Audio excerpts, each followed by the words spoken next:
Hello student, आपका स्वागत है आपके अपने स्टडी चैनल राजवती एकेडमी में। आज हम लोग आगे पढ़ेंगे कि भस्म कितने प्रकार के होते हैं, कि how many classified of the base, हम भस्म को कितने भागों में बांट सकते हैं, हाँ, या how we can divide the base, हम भस्म को कैसे बांट सकते हैं। ठीक है, तो इस पर आज हम लोग चर्चा करेंगे कि भस्म के कितने प्रकार होते हैं। सबसे पहले टॉपिक लिखिए कि भस्म के कितने प्रकार होते हैं। ठीक, सबसे पहले लिखिए कि भस्म के कितने प्रकार होते हैं। लिखिए भस्म के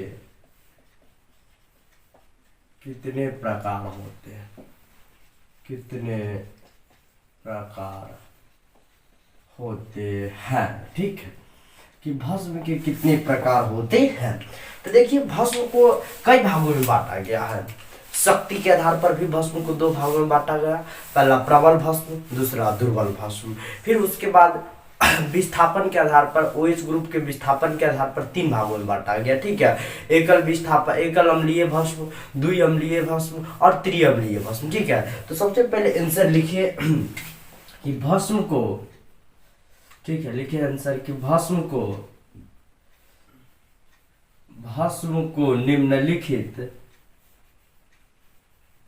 निम्नलिखित भागों में बांटा गया है। भस्म को निम्नलिखित भागों में बांटा गया है। पहला लिखिए कि प्रबल भस्म, प्रबल भस्म से पहले लिखिए कि एकल अम्लीय भस्म। क्या है? एकल अम्लीय भस्म, एकल अम्लीय भस्म, एकल अम्लीय भस्म। इसको कहते हैं मोनो एसिडिक बेस। ठीक है, मोनो एसिडिक बेस। ठीक, मोनो एसिडिक बेस।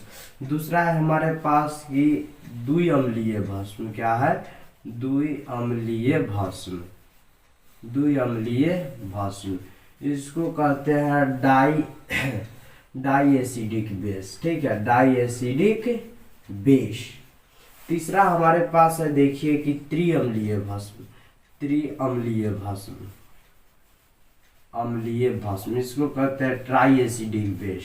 इसको हम लोग क्या कहते हैं कि ट्राई एसिडिक बेस है, try acidic base, acidic base. चौथा लिखिए प्रबल अम्ल, प्रबल भस्म या प्रबल क्षार, इसी को कहते हैं प्रबल भस्म या प्रबल क्षार। ठीक, प्रबल क्षार।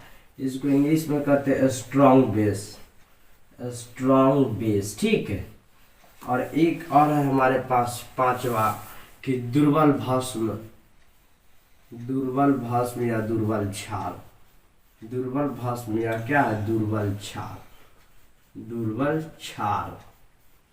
इसको कहते हैं वीक बेस, वीक बेस। तो इतना भागों में क्या किया गया? भस्म को बांटा गया। क्वेश्चन पूछता है कि भस्म के कितने प्रकार होते हैं, तो भस्म को निम्नलिखित भागों में बांटा गया या निम्नलिखित प्रकार होते हैं। पहला एकल अम्लीय भस्म, देखिए क्या कहता है? एकल अम्लीय भस्म यानी कि मोनो एसिडिक बेस। दूसरा क्या करा? द्वि अम्लीय भस्म यानी कि डाई एसिडिक बेस। तीसरा है कि त्रिअम्लीय भस्म, ट्राई एसिडिक बेस। चौथा है हमारे पास कि प्रबल भस्म या प्रबल क्षार, स्ट्रॉन्ग बेस है। पांचवा हमारे पास है कि दुर्बल भस्म या दुर्बल क्षार, वीक बेस है। सबसे पहले इतना नोट कर लीजिए, फिर हम पढ़ाएंगे कि एकल अम्लीय, द्वि अम्लीय और त्रिअम्लीय भस्म क्या होता है। ठीक है, और स्ट्रॉन्ग और वीक के आधार पर भी हम क्या करेंगे? इसका विभाजन करेंगे। तो सबसे पहले लिख लीजिए कि भस्म को निम्नलिखित भागों में बांटा गया है। पहला एकल अम्लीय भस्म, मोनो एसिडिक बेस। दूसरा डाई एसिडिक बेस, द्वि अम्लीय भस्म। तीसरा ट्राई एसिडिक बेस, त्रिअम्लीय भस्म। चौथा स्ट्रॉन्ग बेस अर्थात प्रबल भस्म, और पांचवा वीक बेस अर्थात उसको कहते हैं दुर्बल भस्म कहते हैं। ठीक है, दुर्बल भस्म। तो इसको क्या कर लीजिए? सबसे पहले आप नोट कर लीजिए। ठीक, नोट कर लीजिए सबसे पहले इन चारों को, फिर हम बारी बारी से क्या करेंगे? सब के बारे में स्टडी करेंगे कि क्या होता है सब। ठीक, कर ली हुई अगर नोट। ठीक है, अब हम इसको क्या करते हैं? मिटाते हैं। अब हम इसको मिटा रहे हैं। अब एकल अम्लीय भस्म लिख के डैश दीजिएगा आप लोग, एकल अम्लीय भस्म लिख के डैश दे दीजिए, ठीक।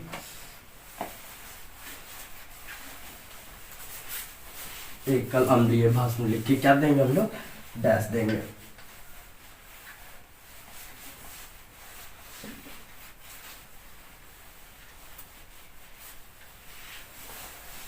लिखिए एकल अम्लीय भस्म, लिखिए पहला एकल अम्लीय भस्म, एकल अम्लीय भस्म, इसको इंग्लिश में कहते हैं मोनो एसिडिक बेस। क्या कहते हैं, मोनो एसिडिक बेस। अब इसके बारे में समझिए, यानी पहले इसका डिफिनीशन लिखिए, लिखिए डिफिनीशन। देखिए वैसा भस्म जो केवल एक हाइड्रो ऑक्साइड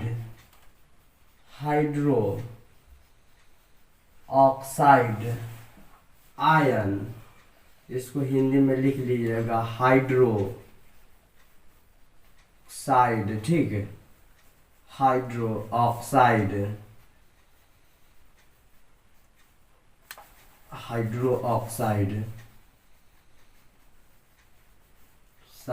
आयन, ठीक, आयन, हाइड्रो ऑक्साइड आयन का त्याग करता है तो उसे एकल अम्लीय भस्म कहते हैं, एकल अम्लीय भस्म कहते हैं, ठीक। एकल अम्लीय क्या कहते हैं हम लोग, उसे भस्म कहते हैं। क्या कहता है कि वैसा भस्म जो केवल एक हाइड्रोक्साइड आयंस, ठीक है, आयन, यानी कि वैसा भस्म जो केवल कितना, मात्र एक, यानी कि एक हाइड्रोक्साइड आयन का त्याग करता है, यानी कि उसे रिलीज करता है, छोड़ता है, तो इसे क्या कहते हैं, एकल अम्लीय भस्म कहते हैं। आप कहिएगा सर एग्जाम्पल दीजिए। देखिए पहला एग्जाम्पल, जैसे कि सोडियम हाइड्रोक्साइड है, जब इसे हम क्या डुबाते हैं, पानी में डुबाते हैं। आर्हेनियस का कॉन्सेप्ट हम लोग पढ़े थे कि ना, कि वैसा पदार्थ जिसे जल में डुबाने पर हाइड्रोक्साइड देता हुआ क्या कहलाता है, भस्म, तो NOH है। तो इसमें देखिए Na प्लस में आ जाएगा, प्लस कितना OH माइनस, कई वो हाइड्रोक्साइड है यहाँ सबसे पहले देखिए, तो एक वो हाइड्रोक्साइड है कि नहीं है, ओनली फॉर केवल क्या, एक ही है, अकेला ही है, क्या अकेला है, एक ही है केवल, अर्थात एक है, अर्थात क्या है, एक हाइड्रोक्साइड है कि नहीं है, एक हाइड्रोक्साइड आयन है, हाइड्रोक्साइड क्या आयन है, हाइड्रोक्साइड क्या आयन है, ठीक है। तो यही क्या कहलाएगा, हाइड्रोक्साइड आयन, यह क्या कहलाएगा, एकल अम्लीय भस्म। कि वैसा भस्म जो केवल एक हाइड्रोक्साइड आयन को विस्थापित करता है या त्याग करता है, तो उसे हम लोग क्या कहते हैं, एकल अम्लीय भस्म कहते हैं। अब इसका दूसरा एग्जाम्पल देखिए, ठीक है। तो पहला एग्जाम्पल हम लोग समझ गए, केवल एक। दूसरा है हमारे पास पोटासियम हाइड्रोक्साइड है, लिख लीजिएगा सोडियम हाइड्रोक्साइड, यह सोडियम हाइड्रोक्साइड, ठीक है, लिख लीजिएगा ब्रैकेट में सोडियम हाइड्रोक्साइड, सोडियम हाइड्रोक्साइड, ठीक, सोडियम हाइड्रोक्साइड।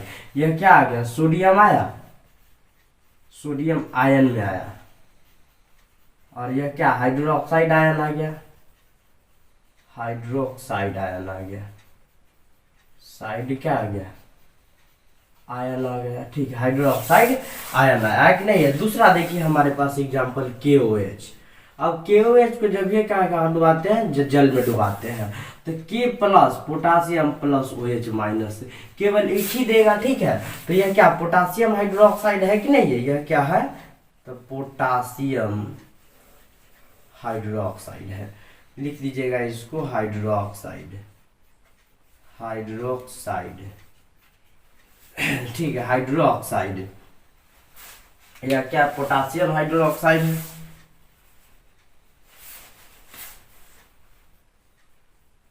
ये पोटासियम हाइड्रोक्साइड, ये पूरा यह क्या पोटासियम आयन आ जाएगा, पोटासियम आयन, आयन होगा, और यह हाइड्रोक्साइड आयन, हाइड्रोक्साइड आयन।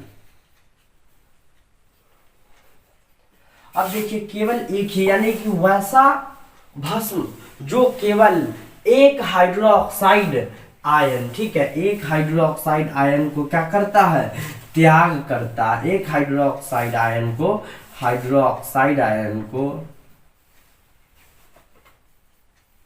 एक हाइड्रोक्साइड आयन का क्या करता है, आयन का त्याग करता है। हाइड्रोक्साइड आयन का क्या करता है, त्याग करता है, तो वह किसे क्या कहते हैं, एकल अम्लीय भस्म कहते हैं। आप अगर पूछिएगा कि सर यहाँ पे हम 2 लगा देंगे, ठीक, तो यहाँ पे 2Na+ होगा और यहाँ पे 2A, तो यह तो 2 में हो जाएगा, नहीं, यहाँ पे 2 क्या कोएफिशिएंट है, कोएफिशिएंट को नहीं लेना है, केवल मूलतः रूप में क्या आ जाएगा, या आएगा कि नहीं आएगा, मूलतः रूप में तो एक ही होगा। कहिएगा सर कैसे मूलतः रूप में एक ही होगा, तो देखिए सोडियम है, अब कहेगा हमको हाइड्रोक्साइड बनाने के लिए, तो सोडियम के संयोजकता कितना होता है, पहले यहाँ पे देख लीजिए संयोजकता, देखिए सोडियम के संयोजकता होता है 1, इस पर देखिए सोडियम के संयोजकता 1, और हाइड्रोक्साइड आयन का भी कितना होता है, 1 ही होता है, हाइड्रोक्साइड का OH का।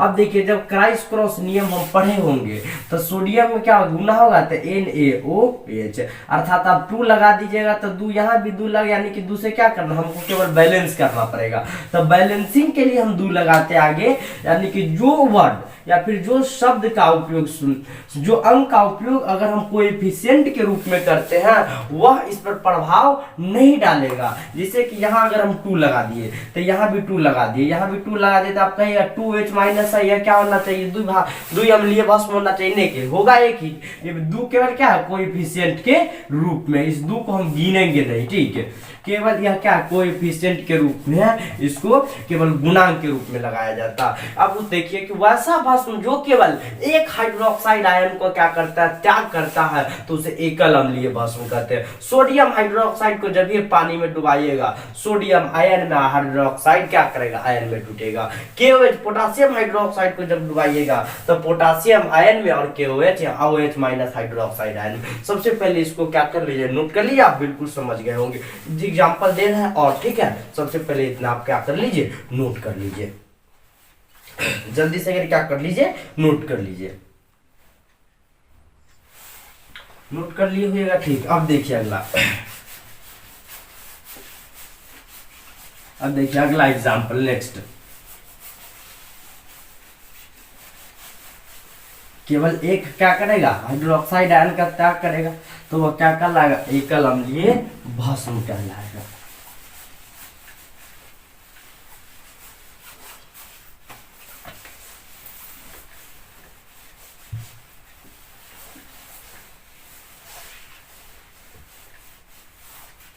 अब देखिए अगला एग्जाम्पल इसका, दो एग्जाम्पल हम लोग पढ़े, देखिए तीसरा एग्जाम्पल, अगर हमको NH4OH दे दे, इसको अमोनियम हाइड्रोक्साइड कहते हैं, इसको अगर हम क्या करते हैं, पानी में डुबा देते हैं, तो NH4 ammonium plus OH minus देता है, ठीक है, OH माइनस। तीसरा चौथा एग्जाम्पल देखिए, LiOH है, लिथियम हाइड्रोक्साइड, तो इसको जब भी पानी में डुबाइएगा तो Li plus plus OH minus दे देता है, ठीक है। उसके बाद पांचवा देखिए, पांचवा हमारे पास दे दिया इतना ही तो ठीक है, यानी कि जो केवल क्या करे, एक हाइड्रोक्साइड आयन का त्याग करे, ये एक है, केवल एक ही है, एक ही है कि नहीं है, तो यह क्या कहलाएगा, एकल अम्लीय भस्म कहलाता है। यानी एकल अम्लीय भस्म अगर कोई पूछे तो ये क्या कहिएगा कि वैसा भस्म जो केवल एक हाइड्रोक्साइड आयन का त्याग करता है तो एकल अम्लीय भस्म कहलाता है। अब देखिए द्वि अम्लीय भस्म के बारे में दूसरा क्वेश्चन हमारे पास है ना, कि द्वि अम्लीय भस्म क्या है, द्वि अम्लीय भस्म, अम्लीय भस्म लिखिए आंसर में कि वैसा भस्म, लिखिए वैसा भस्म जो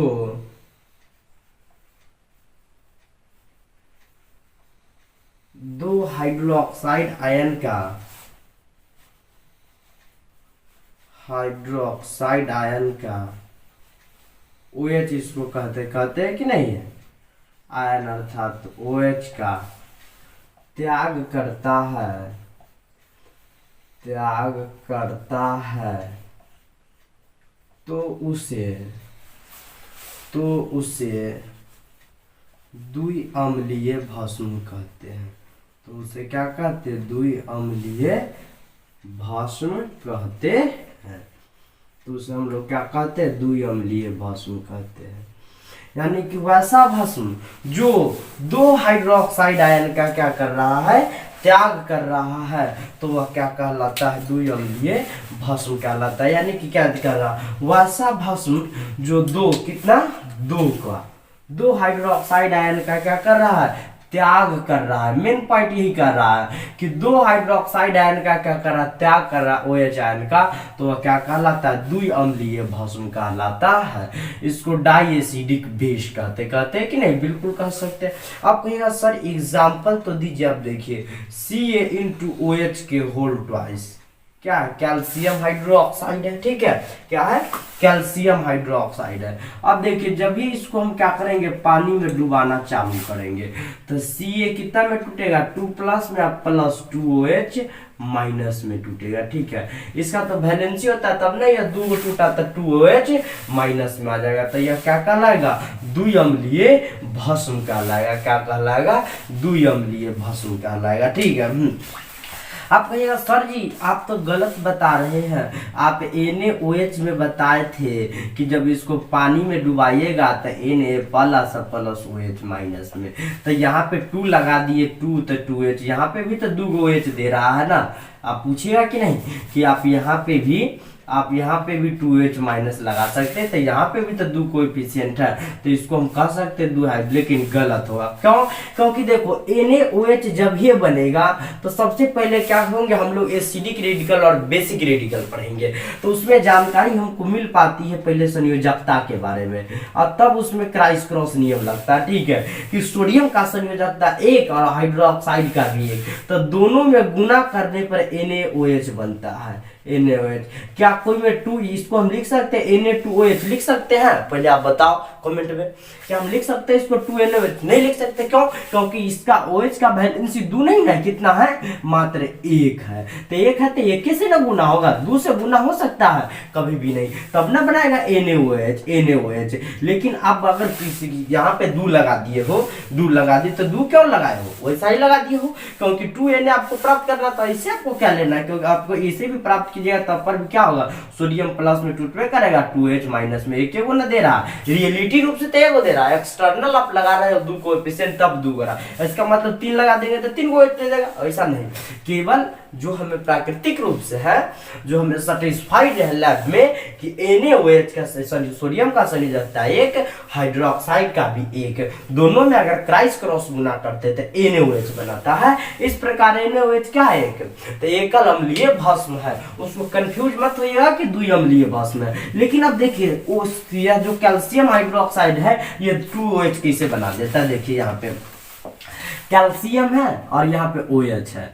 अभी पढ़ाया संयोजकता, कैल्शियम की संयोजकता 2 होता है और इसका कितना है? 1 होता है। हाइड्रोक्साइड का तो गुना आप कर दीजिए, तो Ca होगा *OH के होल ट्वाइस।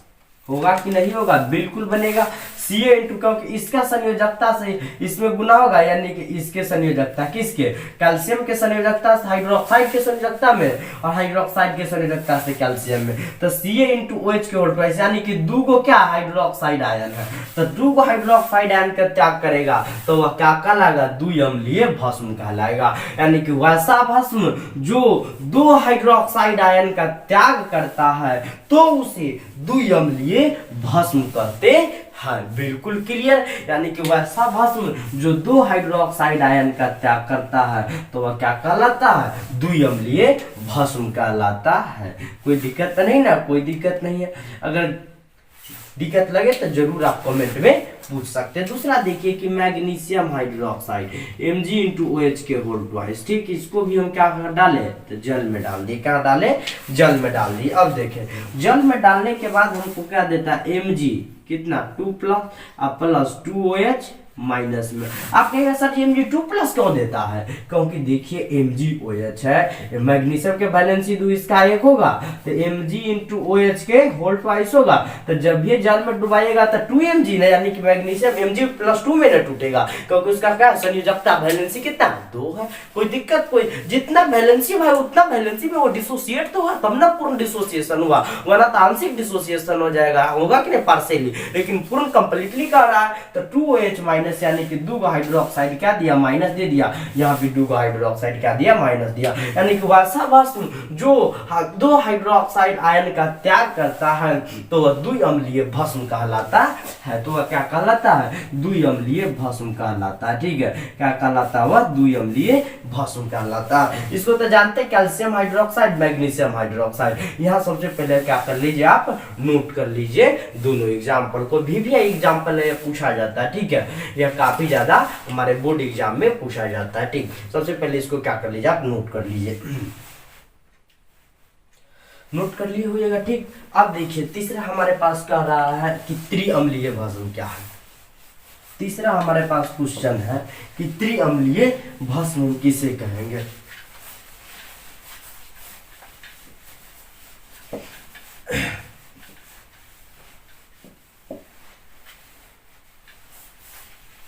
तीसरा हमारे पास क्या कर रहा है कि त्रिअम्लीय भस्म।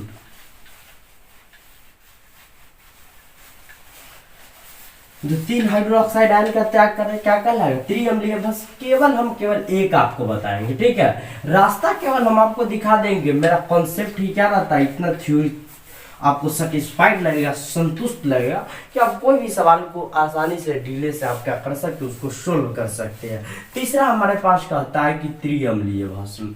क्या है कि त्रिअम्लीय भस्म, अम्लीय भस्म, यानी कि इसको ट्राई एसिडिक बेस कहेंगे। क्या करेंगे, ट्राई एसिडिक बेस।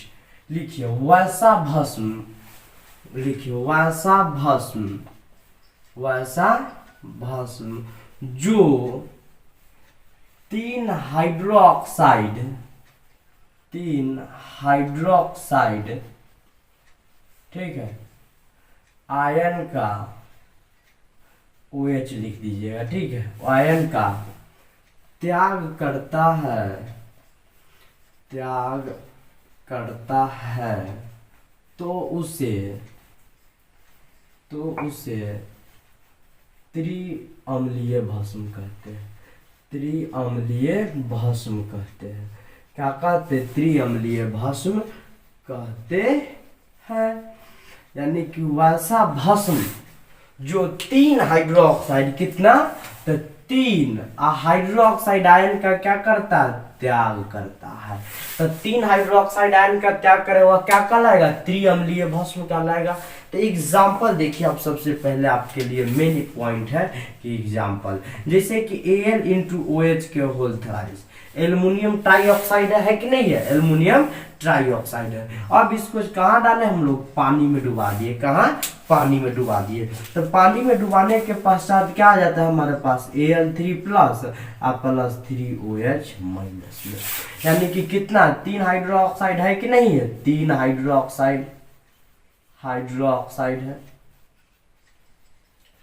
कि नहीं, 3 हाइड्रोक्साइड, 3OH माइनस है, यानी कि 3OH क्या है, माइनस में है, 3OH माइनस में है। तो यह क्या कहलाएगा, यानी कि त्रिअम्लीय भस्म कहलाएगा। यानी कि वैसा भस्म जो 3 हाइड्रोक्साइड, आप कहिएगा सर जी Al और OH के होल 3 केना बना दिए, तो देखो Al OH, अब यहाँ पे देख लो, समझ लो, यहाँ पे केवल संयोजकता के बारे में, संयोजकता, एल्युमिनियम के संयोजकता 3 होता है और इसका कितना 1, क्या करेंगे, गुना कर देंगे, तो Al गुना OH के कितना होगा, होल थ्राइस हो जाएगा। यही क्या बना कि नहीं बना, एल्युमिनियम ट्राइऑक्साइड, एल्युमिनियम ट्राइहाइड्रोक्साइड बना कि नहीं बना, तो बिल्कुल क्या हुआ, करेक्ट हुआ।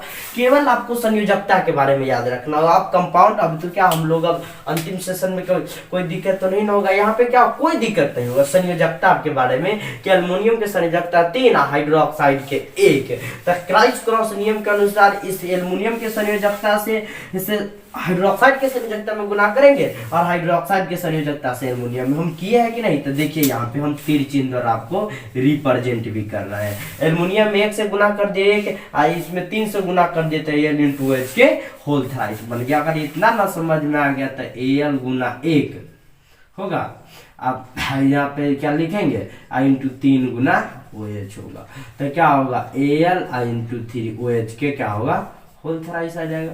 यहाँ पे भी क्या कर सकते हैं हम लोग लिख सकते हैं। इतना तो हम लोग को बिल्कुल समझ में आता हो। यानी कि वैसा भस्म जो 3 हाइड्रोक्साइड आयन का क्या करे त्याग करे तो वह क्या कहलाएगा, त्याग करे तो वह क्या कहलाएगा त्रिअम्लीय भस्म कहलाएगा, त्रिअम्लीय भस्म कहलाएगा। फर्स्ट एग्जांपल देख लिया हम लोग। सेकेंड एग्जांपल में देखिए B × OH के होल क्या है, बोरन ट्राइऑक्साइड है। इसको भी जब आप पानी में डालिएगा तब बोरन 3+ अब +3OH माइनस में छूटेगा, ठीक है। क्योंकि बोरन देखिए बोरन कितना होता है 5 होता है, फर्स्ट 2s2 और 2p1। वैलेंस इलेक्ट्रॉन कितना हो गया, वैलेंस इलेक्ट्रॉन 3 हुआ। अरे हुआ कि नहीं हुआ, the outer most orbit of electron that is called valence electron. यानी कि बाह्यतम कक्षा में जो इलेक्ट्रॉन होता है वो वैलेंस इलेक्ट्रॉन होगा। के होगा L होगा कक्षा 2 होगा और 3 होगा, 3 2 5 होगा। अब यहाँ पे देखो ये N+p होगा, N+p, इसको मान लो N+p क्या है, N+p है। एक ऑर्बिट और 2 ऑर्बिट हुआ। पहला ऑर्बिट में क्या इलेक्ट्रॉन है 2 है और दूसरा ऑर्बिट में क्या इलेक्ट्रॉन है 3 गो। तो 1 2 और 1 3 इलेक्ट्रॉन, 3 इलेक्ट्रॉन है। तो यही 3 इलेक्ट्रॉन क्या कहलाएगा, वैलेंस इलेक्ट्रॉन कहलाएगा। और वैलेंस इलेक्ट्रॉन 3 आएगा तो वैलेंसी भी कितना होता है 3 होता है। क्योंकि यहाँ पे देख लो सबसे पहले यहाँ पे क्या कर लो समझ लो कि वैलेंस इलेक्ट्रॉन अगर यहाँ पे देख लो जगह यहाँ पे कम हम लोग वैलेंस इलेक्ट्रॉन यहाँ पे वैलेंसी के बारे में देख लो, ठीक है। इसको कहते हैं वैलेंसी को कहते हैं संयोजकता, संयोजकता। यहाँ पे देख लेना थोड़ा, वैलेंस इलेक्ट्रॉन एक रहेगा, वैलेंसी भी है यानी संयोजकता भी एक है। यहाँ पे इसको कर देना संयोजी इलेक्ट्रॉन, संयोजी इलेक्ट्रॉन, ठीक है। अगर वैलेंस इलेक्ट्रॉन एक तो संयोजकता भी एक, वैलेंस इलेक्ट्रॉन 2 तो संयोजकता भी 2, 3 होगा तब संयोजकता भी 3, 4 होगा संयोजकता भी 4, लेकिन 5 पर से घटेगा 3 होगा, ठीक है। 6 रहेगा तो 2 होगा, 7 अगर वैलेंस इलेक्ट्रॉन तो 1 होगा, 8 रहे तो संयोजकता 0। यानी कि वैलेंस इलेक्ट्रॉन क्या करता है बॉन्डिंग में भाग लेता है, रासायनिक बंधन में भाग लेता है, यानी कि कंपाउंड यौगिक के निर्माण करने में कौन भाग लेता है संयोजकता। यहाँ पे लिया है कि ना कि बोरॉन के संयोजक वैलेंस इलेक्ट्रॉन 3 है, वैलेंसी भी कितना होगा 3 होगा इसका, वैलेंसी भी यानी वैलेंस इलेक्ट्रॉन 3 तक संयोजकता भी यानी संयोजकता को वैलेंसी कहते 3 होगा। और इस प्रकार यह क्या बनाएगा BOH × होल के होल थ्राइस बनाएगा। यह तो हम लोग जानते हैं कि बोरॉन के पास कितना 3 वैलेंस इलेक्ट्रॉन होता है। वह लोग हम लोग जानते हैं कि वैलेंस अगर संयोजी इलेक्ट्रॉन 1 रहे तो संयोजकता भी 1, संयोजी इलेक्ट्रॉन 2 रहे संयोजकता 2, संयोजी इलेक्ट्रॉन 3 रहे संयोजकता 3, संयोजी इलेक्ट्रॉन 4 रहे संयोजकता 4, संयोजी इलेक्ट्रॉन 5 रहे संयोजकता 3, संयोजी इलेक्ट्रॉन 6 रहे संयोजकता 2, संयोजी इलेक्ट्रॉन 7 रहे संयोजकता 1, संयोजी इलेक्ट्रॉन 8 रहे संयोजकता 0। यानी कि 0 होगा तो वह स्टेबल अर्थात वो किसी से बंधन नहीं बनाएगा, ठीक है। तो B × OH के क्या आ गया होल थ्राइस आ गया। तीसरा हमारे पास देखिए इतना ही यानी बोरन और गैलियम, ठीक है। और Ga × OH के क्या होगा होल थ्राइस यानी कि अब इसको भी क्या कर दिया हम लोग पानी में डुबा देते हैं, Ga3+ और प्लस क्या आ जाएगा 3OH-। इसको गैलियम ट्राइऑक्साइड करते हैं, क्या करते हैं गैलियम ट्राइऑक्साइड, क्या करते हैं गैलियम ट्राइऑक्साइड, ट्राइहाइड्रोक्साइड सॉरी, ठीक है, हाइड्रोक्साइड गैलियम ट्राइहाइड्रोक्साइड है, गैलियम 3+ में 3OH- में यानी कि 3 गो हाइड्रोक्साइड। वैसा भस्म जो 3 हाइड्रोक्साइड आयन प्रदान करता है या त्याग करता है तो उसे त्रिअम्लीय भस्म कहते हैं, ठीक है। क्या कहते हैं हम लोग त्रिअम्लीय भस्म कहते हैं। यहाँ तक तो कोई दिक्कत नहीं हुई होगी, कोई दिक्कत नहीं। अगर दिक्कत हो तो आप जरूर कमेंट में आप क्या कीजिएगा सुझाव हमें दीजिएगा, ठीक। सबसे पहले त्रिअम्लीय भस्म भी हम लोग समझ गए कि वैसा भस्म जो 3 हाइड्रोक्साइड आयन का त्याग करता है तो उसे त्रिअम्लीय भस्म कहते हैं। 3 OH यहाँ भी 3 OH यहाँ भी क्या आ जाएगा 3 OH होगा, ठीक है। सबसे पहले इतना आप क्या कर लीजिए नोट कर लीजिए।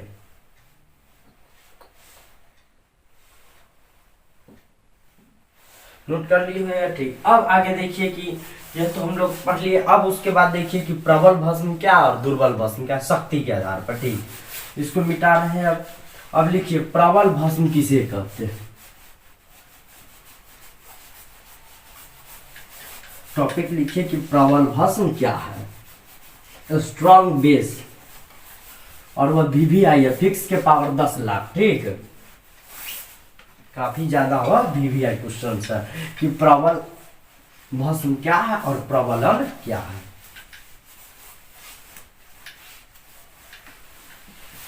लिखिए क्वेश्चन कि क्वेश्चन लिखिए fix to the power plus 10 lakh. ठीक है, VVI कह रहा है कि प्रबल भस्म क्या है।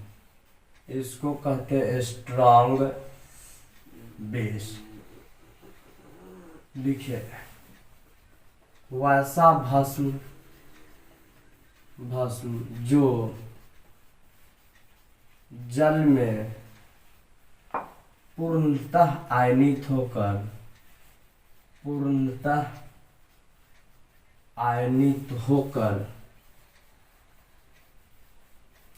हाइड्रोक्साइड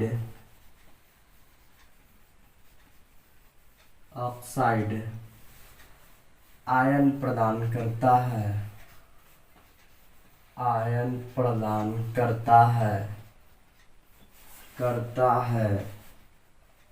तो उसे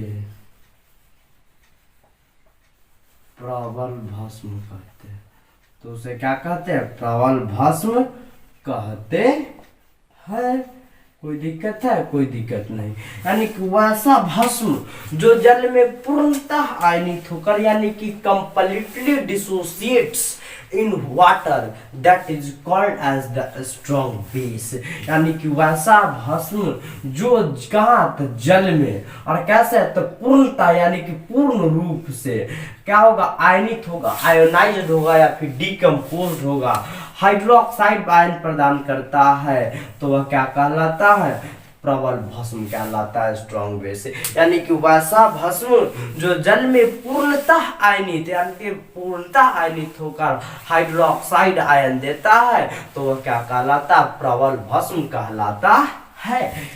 अब देखिए इसका एग्जाम्पल सबसे पहले कि एग्जाम्पल में कौन कौन होगा। इसका एग्जाम्पल देखिए, इसका एग्जाम्पल एक सोडियम हाइड्रोक्साइड है। इसको जब जल में डुबाया जाता है, किसमें, जल में, तो Na++ पूर्ण रूप से क्या करता है, अपने आयन में टूटता है। क्या यह हाइड्रोक्साइड आयन है कि नहीं है, हाइड्रोक्साइड आयन,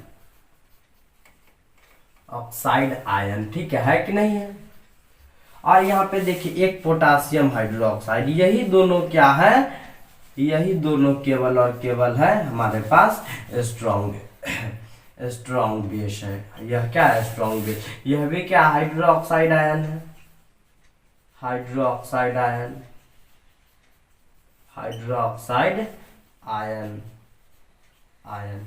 क्या है, हाइड्रोक्साइड आयन, पूरा शुद्ध से लिख देते, ठीक है। OH माइनस को कहते हैं हाइड्रोक्साइड आयन, ऑक्साइड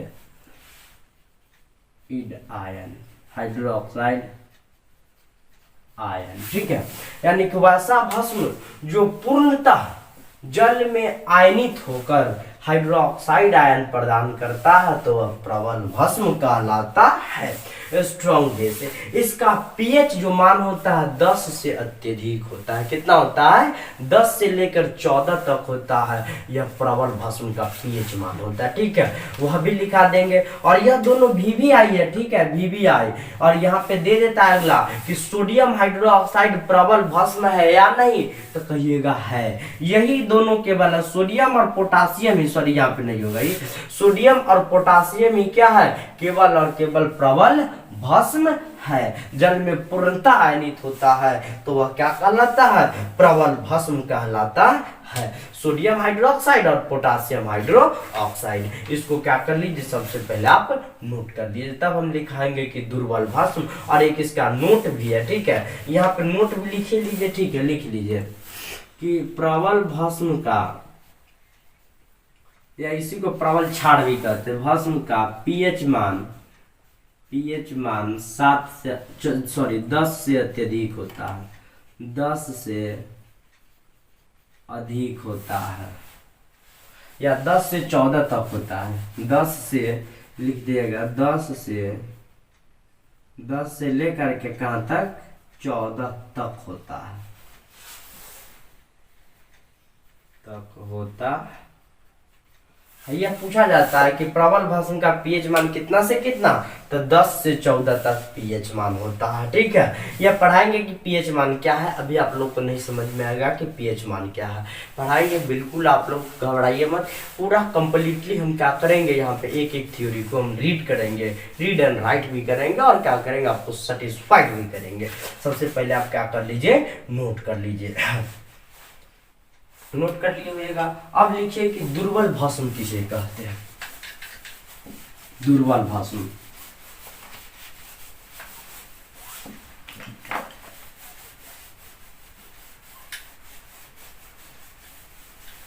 अब इसको यह तरह रहने दीजिए, स्ट्रॉन्ग को क्या कर देंगे, वीक कर देंगे।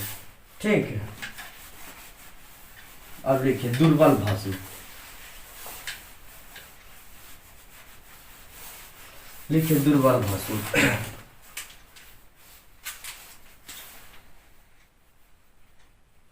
दुर्बल भाषण इसको कहते हैं वीक बेस। लिखिए वैसा भाषण, वैसा भाषण, ठीक है, वैसा भाषण जो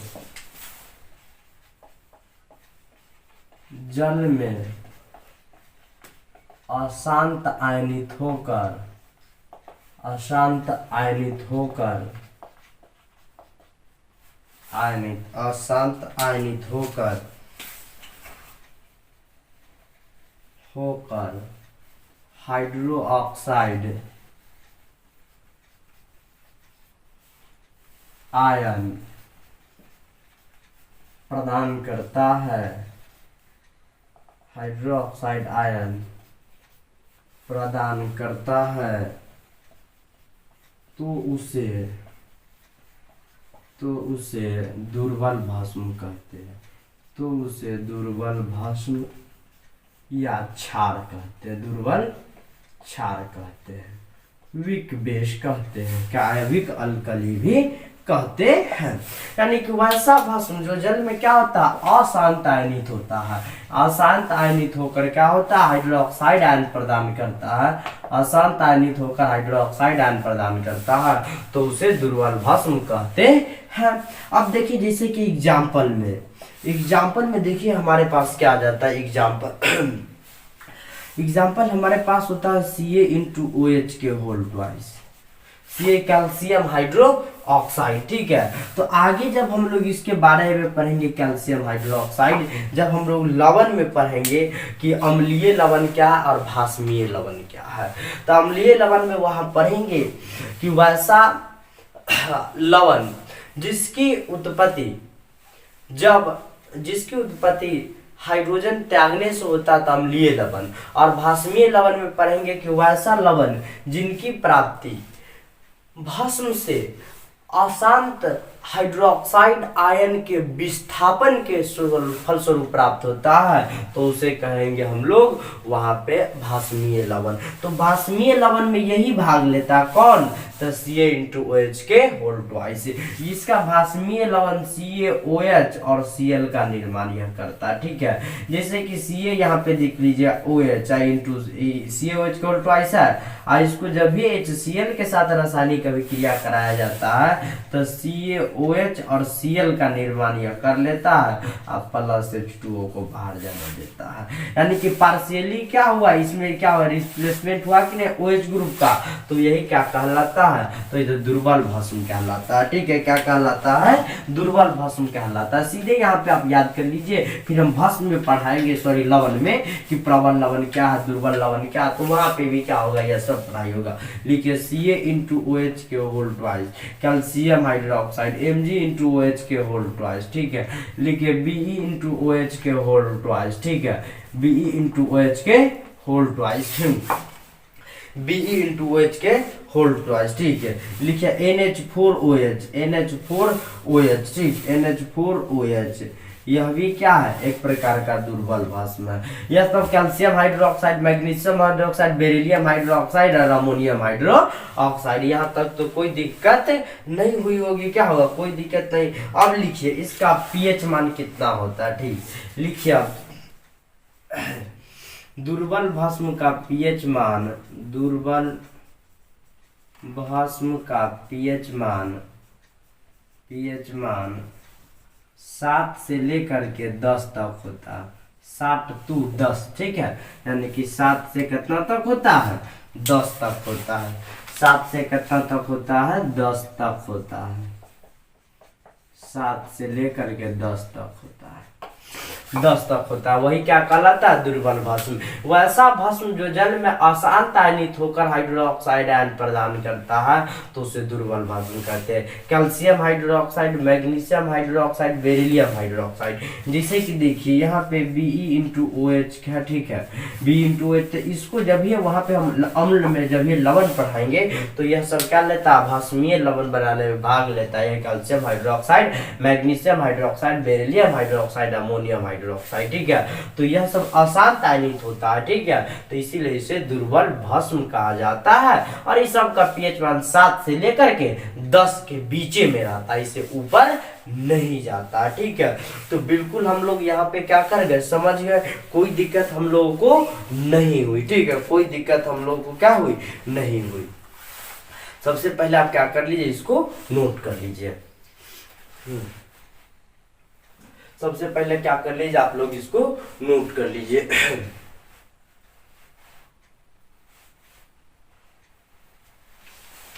तो आज का क्लास आपको अच्छा समझ में आया होगा, कोई भी कंफ्यूजन किसी भी तरह की आपको नहीं हुई होगी, क्योंकि हमने पूरा डिटेल से पढ़ाया, थोड़ा थोड़ा करके पूरी डिटेल से क्या किया, पढ़ाया। और क्लास अच्छा लगे तो लाइक भी कीजिए, शेयर भी कीजिए, और क्या कीजिए, आप नए हो चैनल पर तो सब्सक्राइब भी कीजिए। तो आज के लिए इतना ही दोस्त, जय हिंद, जय भारत, ऑल द बेस्ट।